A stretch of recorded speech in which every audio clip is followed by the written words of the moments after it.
ناظرین، معاشرے کی مشہور و معروف شخصیات کے مداح اور پرستار اگر اپنے آئیڈیل کی پیروی کرتے کرتے اور اس کے ساتھ اپنی دلی وابستگی کا دم بھرتے بھرتے اچانک ہی ان کے ساتھ ایسی نفرت کرنا شروع کر دیں کہ اپنے آئیڈیل کو اپنے ہی ہاتھوں قتل کرنے کا فیصلہ کر لیں، یقیناً ایسے المناک واقعے کا رونما ہو جانا کسی سانحے سے کم نہیں ہے۔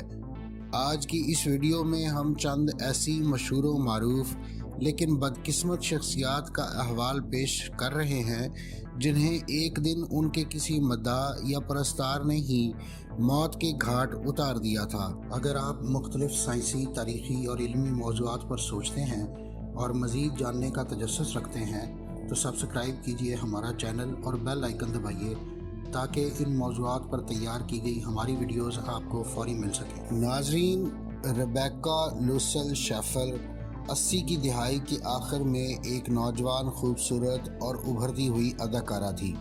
خاص طور پر فلم مائی سسٹر سام میں ریبیکا نے اپنی کمال اداکاری کے وہ جوہر دکھائے کہ وہ راتوں رات لاکھوں دلوں کی دھڑکن بن گئی۔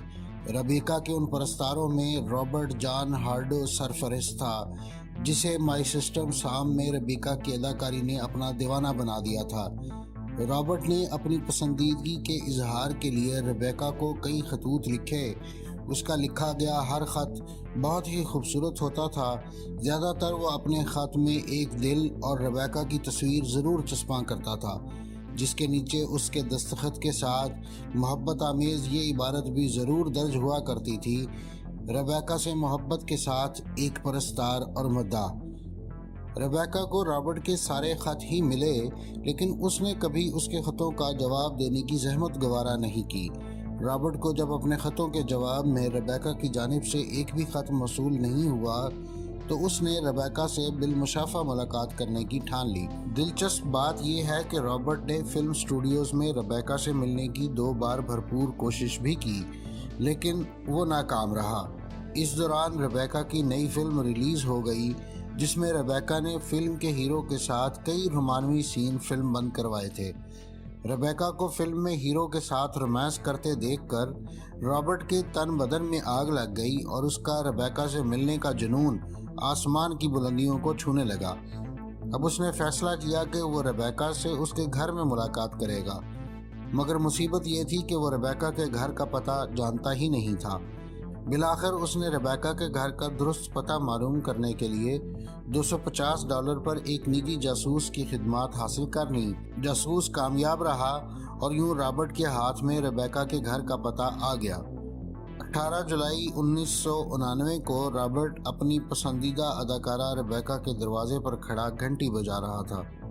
دروازہ ریبیکا نے ہی کھولا اور رابرٹ نے ایک لمحہ ضائع کیے بغیر اسے بتا دیا کہ وہ اس کا کتنا بڑا پرستار ہے۔ ریبیکا نے اس کی ساری رام لیلا سن کر بس اتنا جواب دیا کہ اس کے پاس اتنا فالتو وقت نہیں ہے کہ وہ کسی پرستار کی جنونی محبت میں اسے ضائع کر سکے۔ ریبیکا کے جواب نے رابرٹ کو سخت صدمہ پہنچایا اور اس نے اپنی جیب سے پستول نکال کر کہا کہ اگر تم اپنے پرستار کی نہیں ہو سکتی تو پھر کسی اور کی بھی نہ ہو سکو گی۔ یہ کہہ کر اس نے ریبیکا کو اس کے گھر کے دروازے پر ہی گولی مار دی اور خود موقع واردات سے فرار ہو گیا۔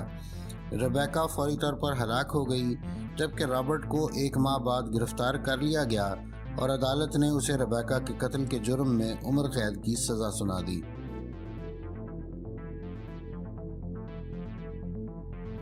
ناظرین، ہر ایک جانتا ہے کہ کھیل چاہے کوئی بھی ہو ہمیشہ جوش و جذبے سے بھرپور ہی ہوتا ہے، یعنی کھیلنے والے ہی نہیں بلکہ کھیل کو دیکھنے والے بھی کھیل میں پوری طرح سے مشغول ہوتے ہیں اور اپنی پسندیدہ ٹیم کی ہار جیت کو خود اپنی ہار جیت سے تعبیر کر لیتے ہیں۔ کھیلوں کے شائقین کا یہ جنون کبھی کبھار کھلاڑیوں کے لیے باعث تکلیف بھی بن جاتا ہے، لیکن کولمبیا کے فٹ بال ٹیم کے کپتان اور ڈیفینڈر اینڈریس ایسکوبار کے لیے یہ جذبہ اور جنون جان لیوا ثابت ہوا۔ ناظرین، قصہ مختصر یہ ہے کہ فٹ بال ورلڈ کپ کے دوران کولمبیا اور امریکہ کے درمیان ایک بہت اہم میچ جاری تھا۔ کولمبین عوام کی نظریں اپنی ٹیم کے کیپٹن اینڈریس ایسکوبار پر تھیں۔ ماہرین کا خیال تھا کہ اینڈریس یہ میچ بآسانی کولمبیا کو جتوا سکتا ہے، مگر شومیہ قسمت کہ میچ کے دوران ایک موقع ایسا آیا جب اینڈرس اپنے گول پر مخالف ٹیم کی جانب سے ہونے والے جارحانہ حملے کو روکنے کی کوشش کر رہا تھا کہ غلطی سے اس نے فٹ بال اپنے ہی گول میں پھینک دی، جس کی وجہ سے کولمبیا کی ٹیم کو امریکی ٹیم کے ہاتھوں 1 کے مقابلے میں 2 گول سے شکست ہو گئی اور کولمبیا ورلڈ کپ سے باہر ہو گیا۔ کولمبیا کے عوام اور میڈیا نے ٹیم کی ہار کا سارا ملبہ اینڈریس ایسکوبار پر ڈال دیا۔ اینڈریس نے میڈیا پر آ کر کہا کہ یہ ایک انسانی غلطی تھی، میں نے فٹ بال جان بوجھ کر اپنے گول میں نہیں پھینکی تھی اور میں اپنی ناقابل تلافی غلطی پر تہ دل کے ساتھ پوری قوم سے معافی بھی مانگتا ہوں۔ کولمبیا ٹیم کی وطن واپسی کے ٹھیک 6 روز بعد 2 جولائی 1994 کی ایک صبح اینڈرس کو 6 گولیاں مار کر ہلاک کر دیا گیا۔ قانون نافذ کرنے والے اداروں نے اینڈرس کے قتل کے شبے میں ہمبرٹو منوز نامی ایک شخص کو گرفتار کر لیا۔ بعد از تفتیش انکشاف ہوا کہ ہمبرٹو اینڈرس کا زبردست پرستار تھا اور اس نے اینڈرس کی کارکردگی پر جوئے خانے میں بڑی رقم کی شرط بھی لگائی تھی، لیکن چونکہ اینڈرس میچ میں حسب توقع کارکردگی نہیں دکھا سکا تھا تو اس کا پرستار شرط ہار گیا اور ہمبرٹو نے شرط ہارتے ہی قسم کھا لی تھی کہ وہ اینڈرس کو موقع پاتے ہی قتل کر دے گا۔ میچ کے 10ویں روز اسے یہ موقع میسر آ گیا اور اس نے اپنے ہیرو کو ہلاک کر دیا۔ ہمبرٹو کو عدالت نے جرم ثابت ہونے پر 42 سال قید بامشقت کی سزا سنائی۔ اس سزا کے خلاف اس کے وکیل نے اعلیٰ عدالت میں اپیل دائر کی، جہاں اس کی سزا کو 11 سال قید میں بدل دیا گیا۔ ہمبرٹو اپنی مقررہ قید پوری کر کے رہائی حاصل کر چکا ہے، جبکہ دنیا بھر کے فٹ بال شائقین آج بھی اینڈریس ایسکوبار کی المناک موت کا تذکرہ سنتے ہیں تو دکھی ہو جاتے ہیں۔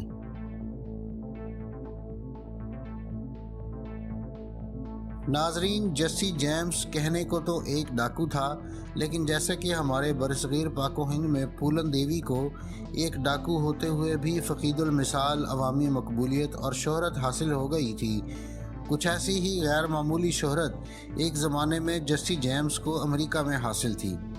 جیسی جیمز نے جیمز کنفیڈریٹ کے نام سے امریکہ بھر میں ڈکیتی کے لیے ایک مسلح گروہ بنایا ہوا تھا، جو عام اور غریب امریکیوں میں جیمز گروپ کے نام سے جانا جاتا تھا۔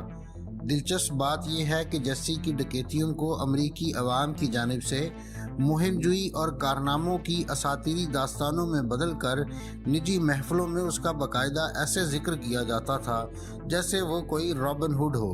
دراصل جیسی جیمز امیروں کے ہاں چوری کرتا تھا اور لوٹی ہوئی دولت کا کچھ حصہ غریبوں میں تقسیم کر دیا کرتا تھا۔ جیسی جیمز کے اس طرز عمل نے اسے امریکی عوام میں ہیرو بنا دیا تھا، ایک ایسا ہیرو جس کے گن گاتے ہوئے عام لوگ تھکتے نہ تھے۔ جیسی جیمز کے جان نثار پرستاروں میں رابرٹ فورڈ بھی شامل تھا، جس کے نزدیک جیسی جیمز ایک دیوتا کی مانند تھا اور وہ اپنے دیوتا کے جیمز گینگ میں شامل ہونے کا خواب جاگتی آنکھوں سے صبح و شام دیکھا کرتا تھا۔ رابرٹ فورڈ کو اس وقت اپنے خواب کی تعبیر مل گئی جب اسے معلوم ہوا کہ جیسی جیمز کو اپنے گینگ کی افرادی قوت بڑھانے کے لیے نئی بھرتی کی ضرورت ہے۔ رابرٹ اور اس کا بھائی چارلز بھرتی کے خواہش مند بن کر جیسی جیمز کے سامنے حاضر ہو گئے اور ان دونوں بھائیوں کی اپنے ساتھ والہانہ محبت اور اندھی عقیدت سے جیسی جیمز بھی متاثر ہوئے بغیر نہ رہ سکا اور اس نے دونوں بھائیوں کو اپنے گروہ میں شامل کر لیا۔ حیران کن طور پر رابرٹ فورڈ کو اپنے آئیڈیل جیسی جیمز کے ساتھ صرف ایک ٹرین ڈکیتی میں حصہ لینے کا موقع میسر آیا۔ ڈکیتی کامیاب رہی، لیکن عین آخری موقع پر رابرٹ نے جیسی جیمز کے دور کے رشتہ دار اور گینگ کے انتہائی اہم رکن کو گولی مار کر ہلاک کر دیا۔ چونکہ رابرٹ گینگ میں صرف چوری چکاری اور رہزنی کی نیت سے شامل ہوا تھا، لہٰذا اپنے ہاتھوں ہونے والے قتل سے وہ اتنا گھبرا گیا کہ وہ موقع واردات سے بروقت فرار نہ ہو سکا اور حکام کے ہاتھوں گرفتار ہو گیا۔ حکام نے جب پوچھا تو اس نے اگل دیا کہ وہ جیمز گینگ کا اہم ترین رکن ہے اور حال ہی میں اس کے گروہ میں شامل ہوا ہے، جبکہ جیسی جیمز اس پر اعتبار بھی بہت کرتا ہے۔ بعد ازاں حکام نے جیسی جیمز کو گرفتار کروانے کے لیے رابرٹ فورڈ کو ایک خصوصی معاہدے کی پیشکش کی، جس کے مطابق اگر وہ جیسی جیمز کو گرفتار کروا دیتا تو اسے عام معافی کے ساتھ $1,00,000 کی خطیر رقم بطور انعام بھی دی جائے گی۔ حکام کی پیشکش کو رابرٹ نے قبول کر لیا، جس کے بعد اسے رہائی حاصل ہو گئی اور ایک بار پھر سے وہ جیسی جیمز کے گروہ میں حکام کا جاسوس بن کر شامل ہو گیا۔ 3 اپریل 1882 کو جیسی جیمز اپنی پناہ گاہ میں ناشتہ کر رہا تھا کہ رابرٹ کی مخبری پر حکام نے دھاوا بول دیا۔ جیسی جیمز چونکہ رابرٹ کی محبت پر حد درجہ اعتبار کرتا تھا، لہٰذا اس نے اپنے تمام ساتھیوں کو حکام سے مقابلہ کرنے کے لیے باہر بھیج دیا، جبکہ خود رابرٹ کے ساتھ ایک کمرے میں محدود ہو گیا۔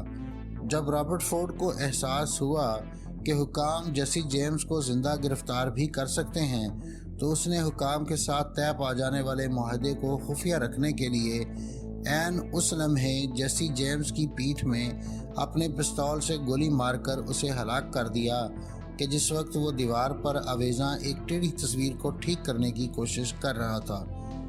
جیسی جیمز فقط 34 برس کا تھا جب اس کے پرستار نے اسے اپنی گولیوں کا نشانہ بنایا۔ حکام نے معاہدے کے مطابق رابرٹ فورڈ اور اس کے بھائی کو معافی دے کر رہا کر دیا، جبکہ اسے انعامی رقم کا صرف 5% حصہ ہی دیا گیا، کیونکہ اس نے جیسی جیمز کو زندہ گرفتار نہیں کروایا تھا۔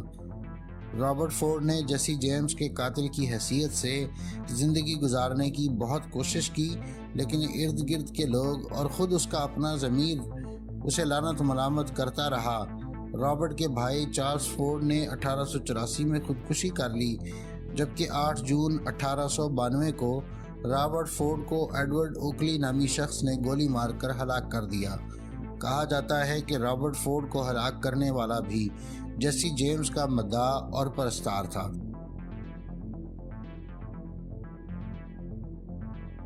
ناظرین، سیلینا پیریز ایک امریکی و میکسیکن گلوکارہ، نغمہ نگار، اداکارہ، ماڈل اور معروف فیشن ڈیزائنر تھی۔ بدقسمتی سے سیلینا کو اس کی 24ویں سالگرہ سے ٹھیک 2 ہفتے قبل اس کے ایک مداح نے بے دردی سے ہلاک کر دیا۔ سیلینا میکسیکو میں امریکی میڈونا کے نام سے جانی اور پہچانی جاتی تھی، جبکہ امریکہ میں اسے میکسیکن بیوٹی کے نام سے پکارا جاتا تھا۔ سیلینا ان گنی چنی شوبز شخصیات میں سے ایک تھی جنہیں میکسیکو اور امریکہ میں برابر مقبولیت حاصل تھی، جبکہ عالمی سطح پر اس کے فن کا اعتراف برابر کیا جاتا تھا۔ نیز اس کا پہلا انگلش میوزک البم عالمی ریلیز کے لیے تیاری کے آخری مراحل میں تھا۔ علاوہ ازیں میکسیکو میں وہ اپنا ایک بوتیک بھی چلاتی تھی، جہاں فروخت کے لیے تمام ملبوسات سیلینا اپنی نگرانی میں تیار کرواتی تھی۔ سیلینا کی انہی بے پناہ خوبیوں اور صلاحیتوں کے اظہار نے اس کے بے شمار مداح اور پرستار بھی پیدا کر دیے تھے۔ اس پر دل و جان سے فدا ہونے والی ایک پرستار خاتون یولنڈا سلدیور بھی تھی، جسے سیلینا خود بھی اپنی سب سے بڑی مداح قرار دیتی تھی، اور اکثر نجی محفلوں میں وہ اپنی مداح کی جانب سے اس کے ساتھ روا رکھے جانے والی والہانہ وارفتگی کے قصے بھی سنایا کرتی تھی۔ یولنڈا سلدیور نے سیلینا فین کلب بھی بنایا ہوا تھا، جبکہ وہ سیلینا کے ذاتی بوتیک کا انتظام بھی خوب سنبھالتی تھی۔ سیلینا کے اندھے اعتماد اور اعتبار نے اس کی مداح کو بددیانتی پر اکسایا، اور اس نے بوتیک سے قیمتی ملبوسات کی چوری اور رقم میں ہیرا پھیری بھی شروع کر دی۔ ابتدا میں تو سیلینا نے اپنی پرستار کی اس حرکت کو نظر انداز کیا، لیکن جب بوتیک میں وارداتوں اور ہیرا پھیری کا سلسلہ کم ہونے کی بجائے بڑھتا ہی گیا، تو آخر ایک روز غصے میں آ کر اس نے یولانڈا ملازمت سے فارغ کر دیا۔ یولانڈا جاتے جاتے بوتیک کی تجوری سے سیلینا کی اہم ترین دستاویزات بھی چرا کر چلتی بنی۔ یہ دستاویزات سیلینا کے لیے از حد اہم اور ضروری تھیں۔ اس نے اپنی دستاویزات کی واپسی کے لیے یولانڈا سے رابطہ کیا، جس کے جواب میں وہ سیلینا کے ساتھ ملنے پر راضی ہو گئی، مگر ہوٹل میں یولنڈا نے سیلینا کو دستاویزات دینے کی بجائے گولی مار دی۔ ہوٹل میں موجود افراد نے سیلینا کو فوری طور پر قریبی ہسپتال منتقل کیا، جہاں اس کی موت ہو گئی۔ یولنڈا کو قتل کے الزام میں گرفتار کر لیا گیا اور مقامی عدالت نے اسے عمر قید کی سزا سنا دی۔ ناظرین، یہ تھی آج کی ویڈیو۔ اگلی ویڈیو تک کے لیے مجھے اجازت دیجیے۔ اللہ حافظ۔